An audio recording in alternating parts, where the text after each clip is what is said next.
Bonjour, bon après-midi tout le monde. Je m'appelle Anna-Laure Coupe et je suis associée artistique au Théâtre Cercle Molière.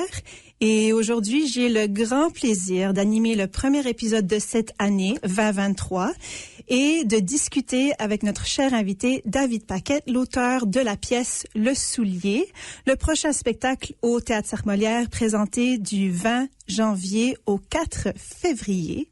Allô, David? Bonjour tout le monde, ça va bien? Ça va très bien. Et toi? Oui, très bien. Tu te retrouves en ce moment à Montréal, c'est ça? Exactement. Super. Et puis, si je me trompe pas, on aura le plaisir de t'accueillir ici à Winnipeg durant le spectacle, n'est-ce pas? Oui, je viens pour les 3 ou 4 derniers spectacles, c'est-à-dire que j'arrive le 1er février jusqu'au 5 février. Ce sera ma première visite à Winnipeg, ma première visite au Cercle de Molière. J'ai très, très hâte d'y être. Super. Et de revoir Le Soulier, bien sûr. Ouais, nous, on a très hâte de t'accueillir ici. Pour commencer, je me disais juste, ça serait une superbe occasion de te présenter, de parler un petit peu de ton parcours. Absolument. Moi, j'écris du théâtre en français depuis 15 ans maintenant. J'ai donc fait l'École nationale de théâtre du Canada, qui est une école ici à Montréal, en écriture dramatique. Et j'ai gradué en 2006. Et depuis ce temps-là, l'air de rien, je roule ma bosse. Au début, plus humblement, si on veut, ou difficilement même, parce qu'on sort de l'école de théâtre, on est un poète, on est endetté de 17 000 $, puis là, on sait pas quoi faire. Et peu à peu, au fil des années, j'ai réussi à jongler un petit peu avec tout ça. Puis là, j'ai une pièce qui ouvre dans moins de 20 jours. J'adapte L'éveil du printemps pour le Trident à Québec. Et c'est, je crois, ma 12e pièce officielle.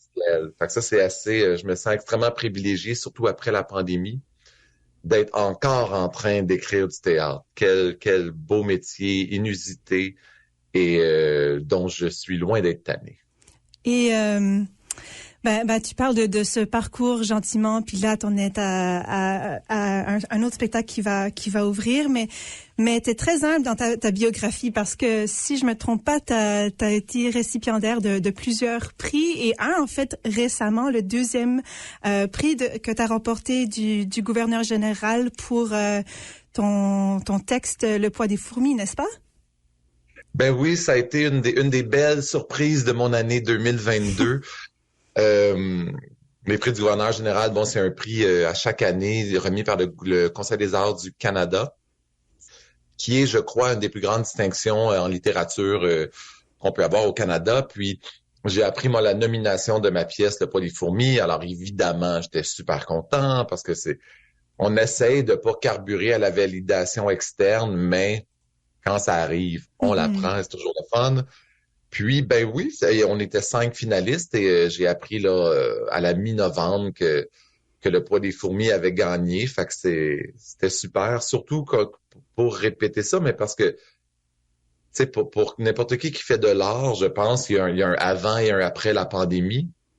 C'est-à-dire que pendant presque 2 ans, notre pratique est remise en question. Il y a des grandes questions financières. Comme moi, j'ai eu près de 100 spectacles qui ont été annulés là, en 2020 et en 2021. Ça a d'énormes impacts sur une vie. Fait qu'après ça, quand il y a ce sentiment-là que les choses reprennent et qu'en plus ce prix-là arrive, c'est comme si ça vient presque réparer un peu quelque chose où c'est sûr que je l'ai accueilli à bras ouverts. Est-ce que tu as trouvé qu'il y avait peut-être, avec la pandémie, des doutes autour de qu'est-ce que je fais en tant qu'artiste, ma carrière, où est-ce qu'elle s'en va? Puis j'imagine que ça a aidé un petit peu à rétablir ce souffle de comme, OK, j'y vais, il y a des choses qui s'en viennent. Ou est-ce qu'il y avait des doutes autour de ça?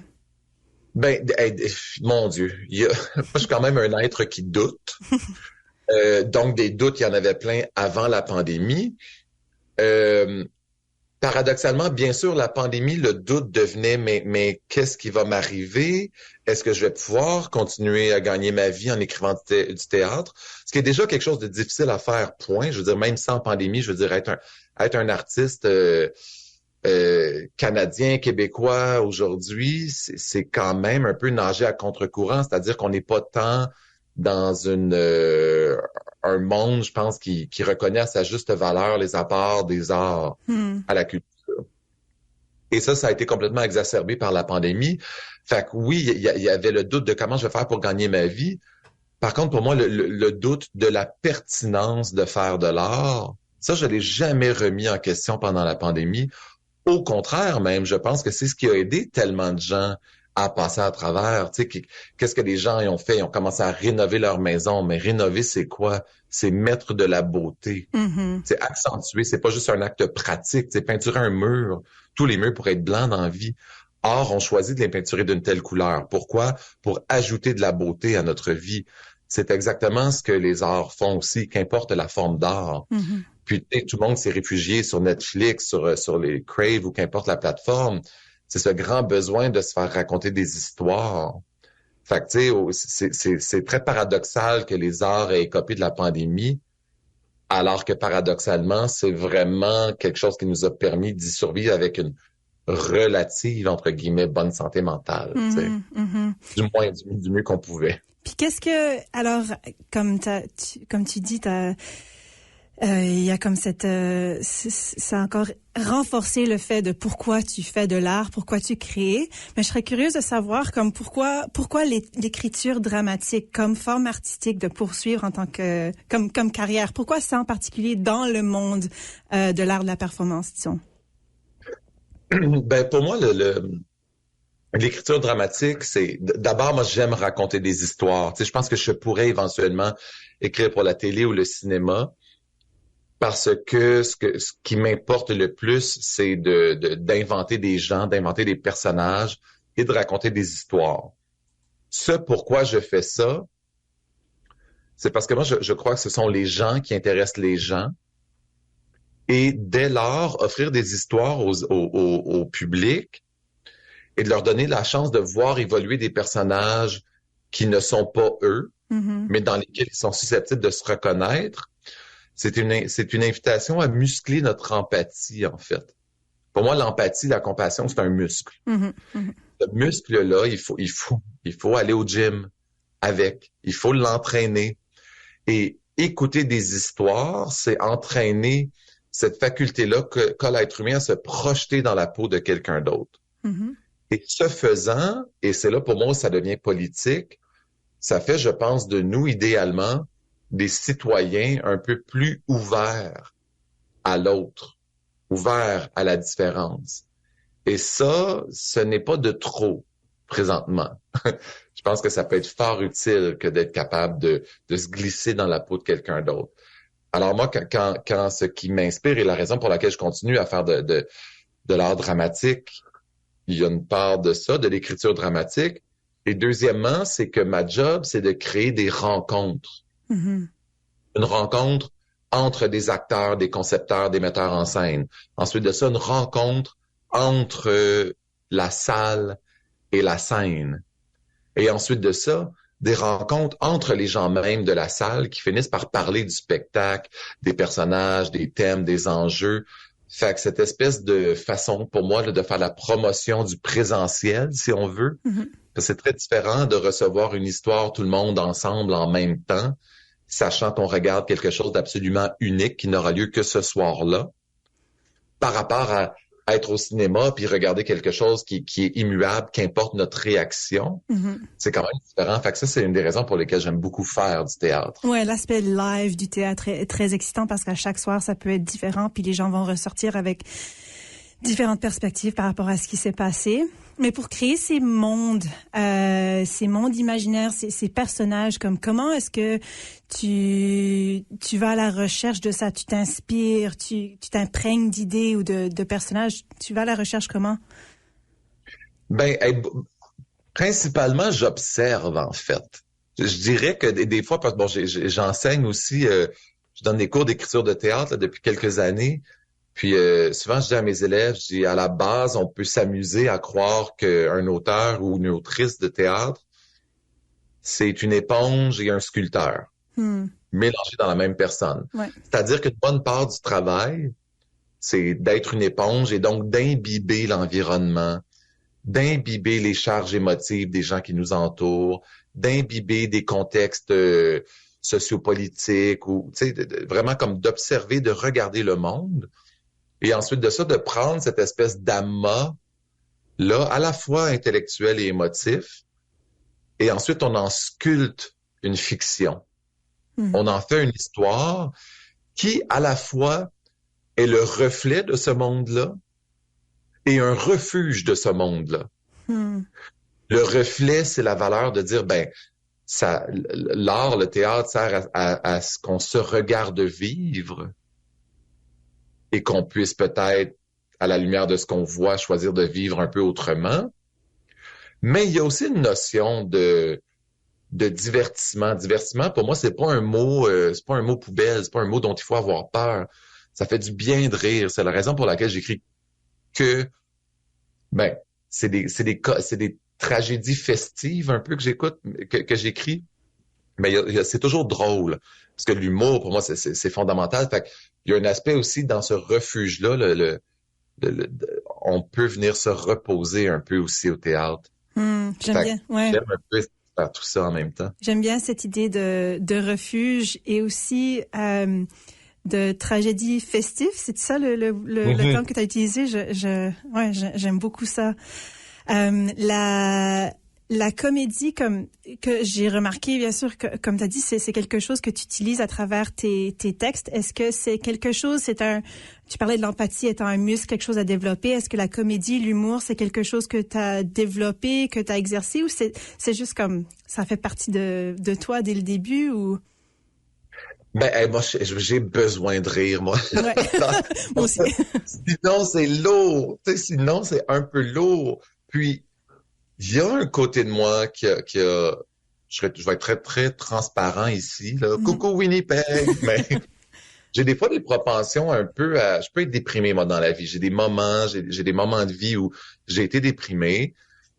Et l'humour, pour moi, c'est une façon de réaffirmer son humanité. C'est de faire, oui, c'est le bordel. Oui, ça va pas bien. Oui, c'est lourd. Oui, le futur est sans, etc. Mais ici, maintenant, je peux toujours un peu rire. Et là, bien sûr, je ne parle pas de rire comme choisir d'être aveugle et d'opter pour le déni. Je parle de rire comme façon de résister et de garder un peu sa dignité. Et donc, il y a quelque chose là-dedans pour moi, c'est essentiel. C'est une forme d'oxygène, rire. Ça m'empêche pas de réfléchir, ça m'empêche pas d'être critique, ça m'empêche pas d'être indigné. Mais je peux pas juste être indigné ou critique. Sinon, ça devient lourd à porter. Ça te permet de vivre, d'avoir... Ouais, voilà. Et avec dignement, là, j'espère, en tout cas. Oui. Est-ce que dans ton processus de création, d'écriture, c'est quoi les moments pour toi de plaisir, de joie là-dedans? Que t'es comme, I'm rocking at it. Like, j'adore. Hey, il y en a mille. Commencer une pièce, c'est toujours extraordinaire parce que tu nages en plein sentiment de tous les possibles. Il peut tout arriver. Tu sais, c'est comme un rêve. Tu sais, on pourrait rêver à n'importe quoi pour une raison quelconque. On a rêvé à ça hier soir. Mais écrire, c'est un peu ça. On peut écrire absolument n'importe quoi. Et pour une raison quelconque, on est en train d'écrire ceci. Donc, le début où tout est possible, moi, je trouve ça toujours super galvanisant. Ensuite, moi, créer des personnages, on en parlait un peu tantôt, c'est mon plus grand plaisir parce que j'ai cette fascination-là pour la beauté et la complexité de l'être humain. Fait que ma job, c'est de créer des humains. Tu sais, moi, comme quand je fais du bureau, quand j'écris, je passe beaucoup de temps dans ma vie avec des gens imaginaires. Comme je faisais quand j'étais un enfant de 4 ans. Sauf que maintenant, c'est comme devenu ma job. Tu sais, il y a quelque chose là-dedans qui me fascine, Ouais. que j'aime. Et ensuite, un autre grand plaisir que j'ai quand j'écris, c'est ce moment où la pièce, ça a l'air ésotérique, mais tu sais, on y va. Il y a un moment où les pièces deviennent autonomes un peu. C'est comme toi, tu commences puis tu veux écrire un projet A, Mhm. et là, à un moment donné, il y a comme un projet B qui apparaît, qui est comme un truc où c'est l'inconscient un peu qui commence à proposer des avenues à la pièce, des solutions. Et moi, découvrir ce que je n'avais pas prévu initialement, c'est un autre de mes grands plaisirs d'écriture. Est-ce que c'est comme si la pièce devient un autre personnage en sorte à un moment donné ou c'est comme c'est la pièce qui te guide? C'est qu'à force d'avoir passé suffisamment de temps avec les personnages, on peut plus leur faire n'importe quoi. Ouais. Ça devient pas naturel pour eux. On est comme, ah, mais non, ce personnage-là dirait jamais ça. Ou elle ne commettrait jamais cette action. Fait que moi, ce moment-là où on commence à se dire, hey, mais on dirait qu'ils ont leur propre petite vie. Puis là, moi, je commence à les suivre plus que de les diriger. Mhm. Ça, c'est vraiment le fun. Après, évidemment, je veux dire, l'auteur demeure, c'est moi qui prends des décisions, mais Mhm. quand même, il y a une phase du travail où c'est comme si la pièce change de fréquence un peu. Puis ça, c'est toujours le fun. En parlant de personnages, puis revenant au texte Le Soulier, pour moi, c'est en le lisant et en l'avant, je l'ai vu aux zones théâtrales il y a quelques années, puis pour moi, c'était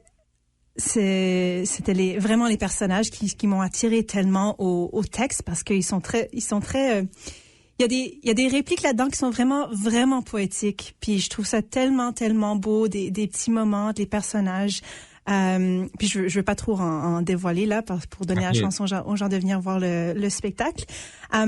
Mais juste pour mettre un petit peu par rapport à Le Soulier puis ce processus de création, le développement des personnages.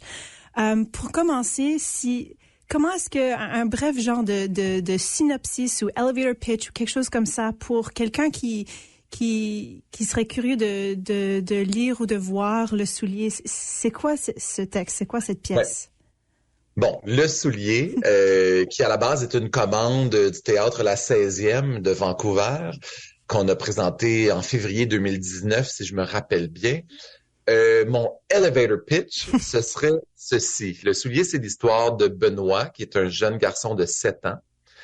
C'est une pièce pour adultes, ça, par contre. Donc, Benoît, 7 ans, a super mal aux dents et sa mère l'amène chez le dentiste pour mettre fin à sa douleur. Et le dentiste trouve dans la bouche de Benoît non pas une carie, mais un marteau. Et voilà. Et suite à ça, ben c'est comme extrêmement inattendu. Puis je le dis parce que c'est pas non plus c'est pas le punch final de la Non, pièce. Là, ouais. Et donc on dit mais comment est-ce possible? Et là le dentiste voit aussi un peu autre chose dans Benoît puis dit il va falloir que tu reviennes. Il faut savoir que Benoît c'est un enfant pour qui les choses simples ne le sont pas. Mm-hmm. Et aller chez le dentiste, pour lui, c'est vraiment une matière à faire des crises. Fait que là, il y a un peu tout ce réseau-là de gens. Donc, le dentiste, qui est quelqu'un qui est plus à l'aise de passer du temps avec des plantes qu'avec des humains. C'est un excellent dentiste, mais lui il est devenu dentiste parce que pendant que tu joues dans la bouche des gens, ils peuvent pas te parler. Mm-hmm. Fait que, bon, il y a sa secrétaire qui pense qu'on peut tout régler avec des confidences puis des cocktails. Fait que, elle vous donne son cœur et sa vodka. Il y a la mère, Mélanie, qui, elle, est une experte en gestion de crise, sauf la sienne, parce que avoir un enfant comme Benoît, ça peut être énergivore, fait que elle est fatiguée un peu. Et à travers tout ça, il y a Benoît qui, lui, essaie de se comprendre, mais qui est comme porté par des pulsions et des impulsions. Benoît, c'est comme il n'est jamais la même personne à tous les jours, en fait. Mm-hmm. Fait que ça aussi, c'est un peu épuisant. Et donc, si je devais synthétiser, le soulier, c'est ça, c'est l'histoire de gens qui se tendent la main et s'aident à marcher les uns aux côtés des autres, quitte à ralentir le pas Mm. pour pouvoir marcher ensemble. Mhm. J'avais lu quelque part de l'idée de l'accompagnement. Est-ce Mhm. que je me trompe en disant ça ou comme ça étant comme un thème ou quelque chose qui revient souvent dans les relations entre les personnages, cet accompagnement? Absolument. C'est une pièce comme presque toutes mes autres, en fait, sur sur le bien vivre ensemble, Mhm. sur la tentative du bien vivre ensemble, peut-être. Évidemment, dans le soulier, il y a question de santé mentale aussi. Mhm. Mais santé mentale, c'est quelque chose c'est très vague, c'est très large. Et donc, mon angle spécifique, moi, je me disais, mais comment est-ce qu'on peut accompagner de la façon la plus noble possible des Mhm. gens aux prises avec des enjeux de santé mentale, entre autres. Il faut savoir d'ailleurs, peut-être, je ne sais pas si tu sais ceci, mais j'allais passer, moi, 5 semaines en résidence d'écriture dans un hôpital psychiatrique Mhm. en Suisse quand j'écrivais Le Soulier. Entre autres, pour pouvoir baigner un peu dans un milieu où je me disais, ah, la minorité ici, c'est moi. Mhm. J'étais entouré de gens qui étaient en train d'être soignés. Mhm. C'est un hôpital qui fait ça tous les 2 ans. Il invite 5 auteurs ou autrices de la francophonie au complet. Donc, il y avait une Française, un Belge, une Suisse, un Camerounais et un Québécois canadien, moi. Mhm. Puis j'ai eu la chance quand même et ça a évidemment teinté quand même l'écriture du soulier. Là. Ça l'a Ouais, vraiment... j'imagine. Puis donc, quand t'es arrivé là, est-ce que tu avais déjà en tête l'histoire que tu voulais raconter ou un petit peu les thématiques ou ça a vraiment été né dans cet espace-là? Non, je savais déjà quand même d'emblée qu'il y avait cette histoire de dentiste, Mhm. de marteau, de santé mentale. Donc, je pense que quand j'ai soumis mon projet, moi, ils ont probablement dit, mais mon Dieu, il n'y a pas meilleur endroit pour venir l'écrire Mhm. qu'ici. Ouais, ouais, ouais. Donc, c'est peut-être pour ça, entre autres, que j'ai été Mhm. accepté. Mais ça a quand même changé en ce sens où moi, au début, quand on m'a invité là-bas, je me suis dit, ah, c'est génial, je vais pouvoir passer plein de gens en entrevue, je vais leur poser plein de questions. Puis dès que je suis arrivé, j'ai fait, mais non, David, t'es pas ici pour faire une étude anthropologique, sociologique tu sais, on va pas à l'hôpital psychiatrique comme on va au zoo, là. Tu sais, Mhm. c'est-à-dire regarder les gens, puis je me disais, hey, tous ces gens-là sont confrontés à un des passages, un des moments de leur vie les plus difficiles. Fait que toi, là, tu vas pas faire des entrevues au Oprah sur parle-moi de toi, puis tu vas Mhm. juste te laisser, tu vas devenir l'éponge Ouais, ouais, et tu vas imbiber pendant 5 semaines et tu verras ensuite comment ça s'organise. ouais. Wow. C'est très Et, intéressant, ça. et peut-être, je rajouterais ceci parce que quand j'étais là, c'était, c'était en pleine crise des migrants. Mhm. Il y avait eu la fusillade à la mosquée de Québec et c'était l'inauguration de Trump. Mhm.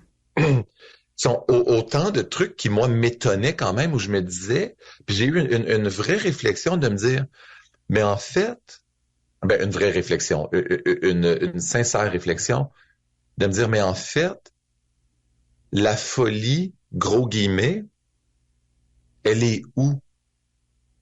Parce que moi, je regarde le monde à travers mon ordi, à travers l'actualité, et je vois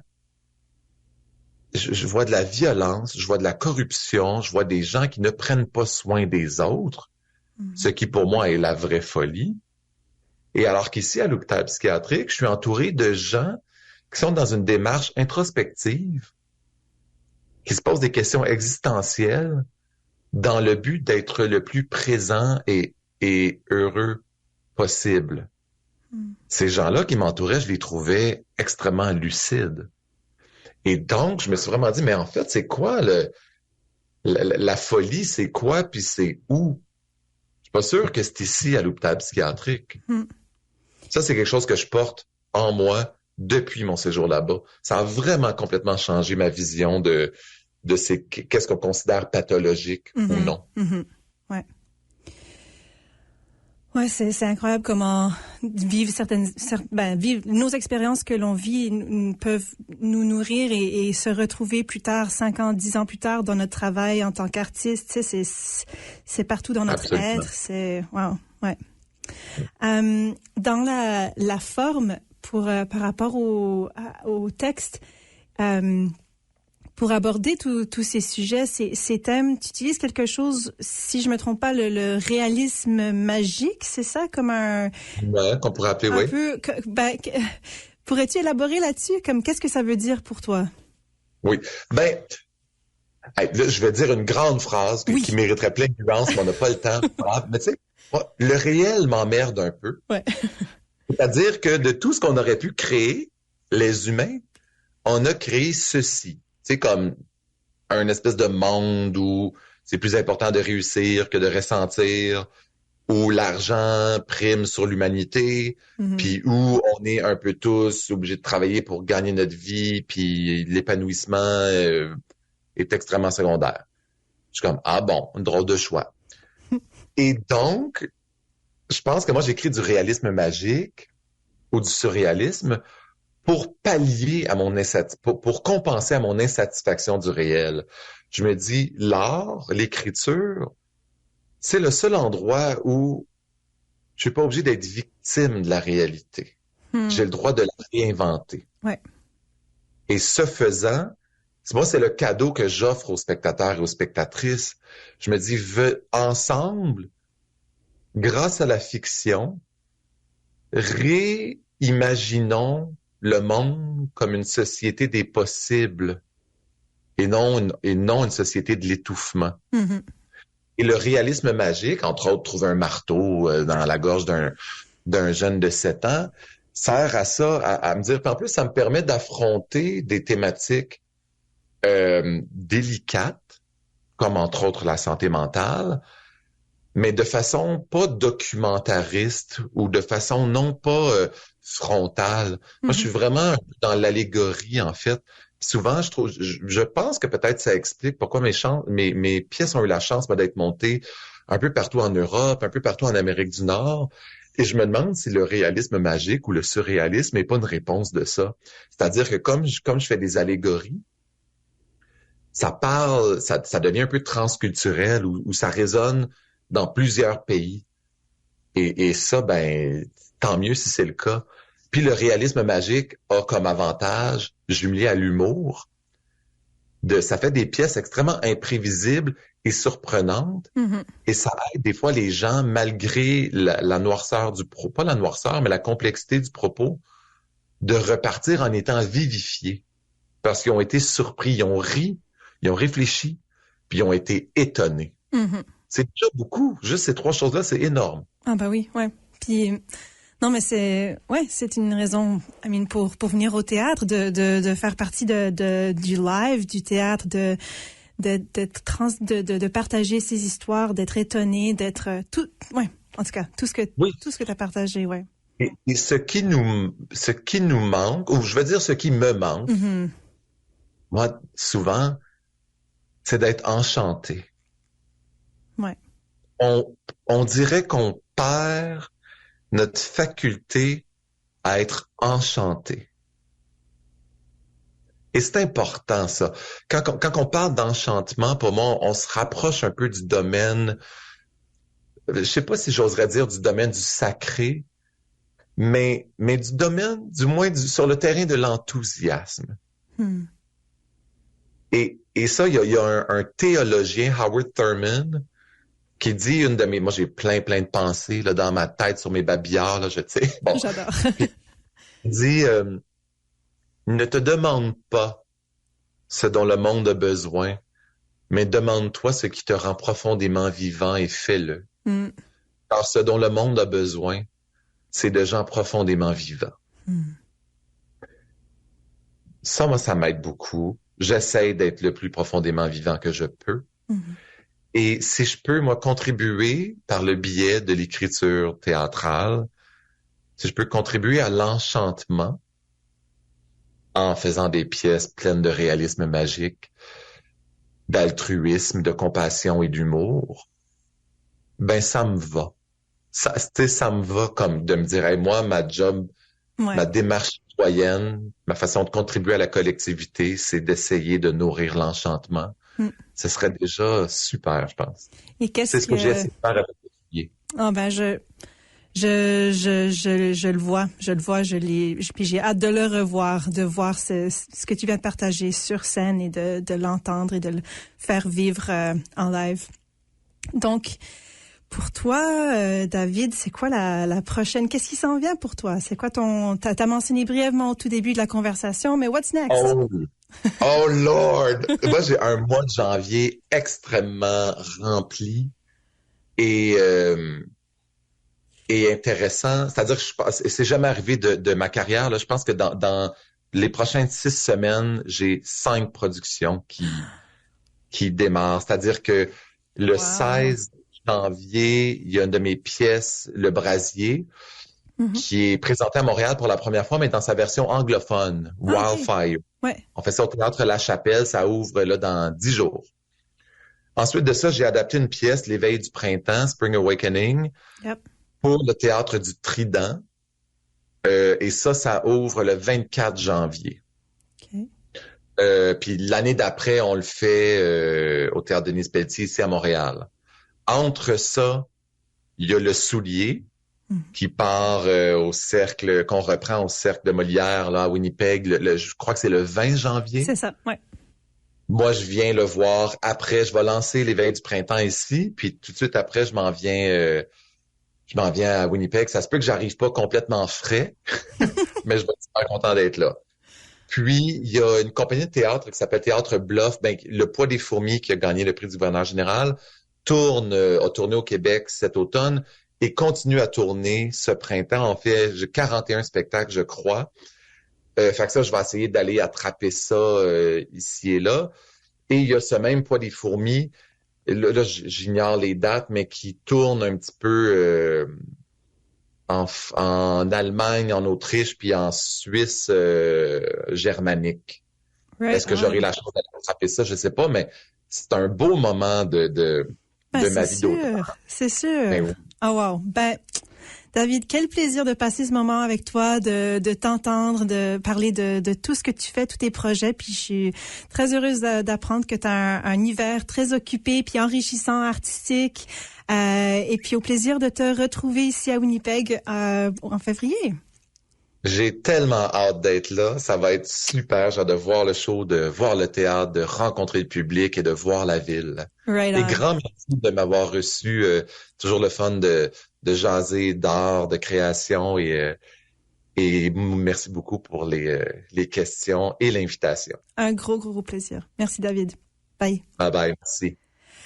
Alors ouais, un gros merci à Radio Envol 91 FM et puis un petit rappel que le spectacle Le Soulier sera présenté au TCM le 20 janvier au 4 février. Les billets sont disponibles par échelle de prix. Il y aura des sous-titres disponibles en anglais tous les soirs et aussi des sessions questions-réponses avec les artistes. Merci encore et à la prochaine. C'était le Café Molière, un balado du théâtre Cercle Molière en collaboration avec la radio Envol 91 FM. Si vous avez aimé cet épisode, n'hésitez pas à vous abonner sur nos réseaux sociaux. Vous pouvez également retrouver l'ensemble de nos épisodes sur les plateformes d'écoute en ligne et sur cerclemolière.com.